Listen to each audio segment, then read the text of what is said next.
तो विनोद, सर्वदलीय बैठक 53 दिन बाद, गृह मंत्री उसकी अध्यक्षता करते हैं, प्रधानमंत्री नहीं बुलाते हैं, विपक्ष ताल ठोकता है, आरोप लगाता है 10 तारीख से हम मांग कर रहे थे, पर विपक्ष के बड़े नेता नहीं दिखाई देते हैं। सर्वदलीय बैठक के क्या मायने निकलते दिखते हैं? मुझे लगता है कि जितनी लापरवाही मणिपुर के मामले में सरकार की तरफ से दिखाई पड़ी है, आज विपक्ष ने भी जिस तरह से अपने दूसरे या तीसरे पंक्ति के नेताओं को भेजा है इस बैठक में, तो लगता है विपक्ष भी शायद गंभीर नहीं है उस तरह से।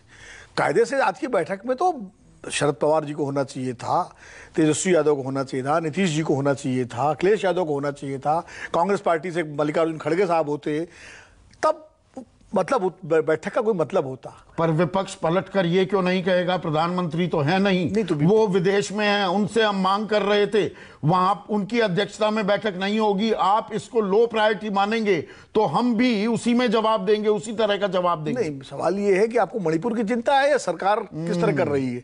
अगर सरकार ने, बिल्कुल सही है, प्रधानमंत्री जी जब देश में थे, उस घटना उसी वक्त प्रधानमंत्री जी को जब समय उनसे मांगा गया था, उनको विपक्षी नेताओं को बुला के एक बैठक करनी चाहिए थी। लेकिन अगर वो नहीं है, कर्नाटक के चुनाव में 19 रैलियां, 6 रोड शो कर सकते हैं प्रधानमंत्री, तो 53 दिन में कोई वक्त तो निकाल लेना चाहिए था। बिल्कुल, 1-1.5 घंटे की बात होती, बात कर सकते थे। लेकिन मान लीजिए सरकार ने देर की, बहुत देर कर दी, मेहरबान आते आते वाला मामला है।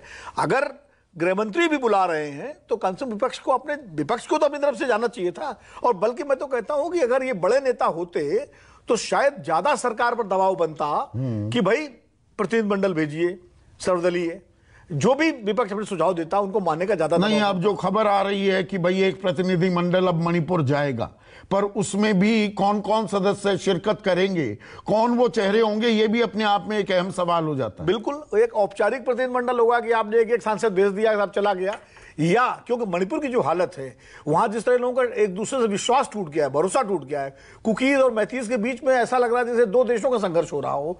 उसमें बड़े नेताओं को जाना चाहिए, गंभीर नेताओं को जाना चाहिए, जिम्मेदार नेताओं को जाना चाहिए, जिनकी अपील का असर पड़े, जो लोगों से बात करें।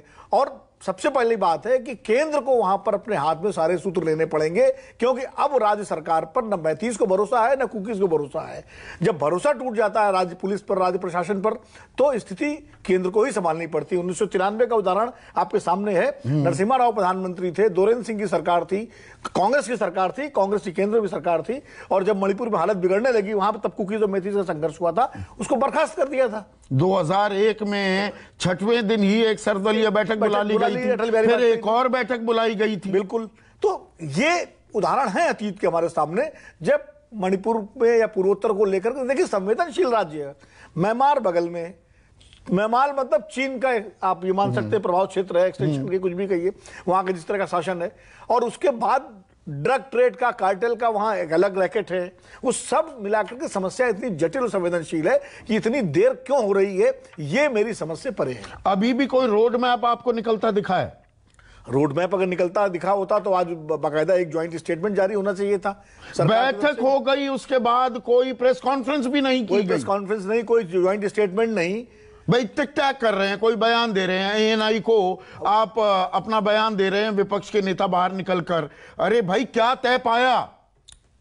देखिए, ये सर्वदलीय बैठक थी, हमारी राजनीतिक जमात ने, हमारी व्यवस्था ने क्या रोड मैप निकाला है मणिपुर के लिए, ये जानकारी तो साझा होनी चाहिए थी। प्रेस कॉन्फ्रेंस होती, गृह मंत्री जी होते, विपक्ष के सारे नेता होते, और उसके बाद एक साझा प्रेस कॉन्फ्रेंस होती और साझा बयान होता, तो ज्यादा गंभीरता समझ में आती है। ये तो यही हो गया कि आए, चाय पी, कुछ बातचीत की और 3 घंटे बैठे, हालचाल पूछा, ठीक है, कुछ सुझाव दिए, कुछ सुझाव मिले, अब उस पर सरकार विचार करेगी।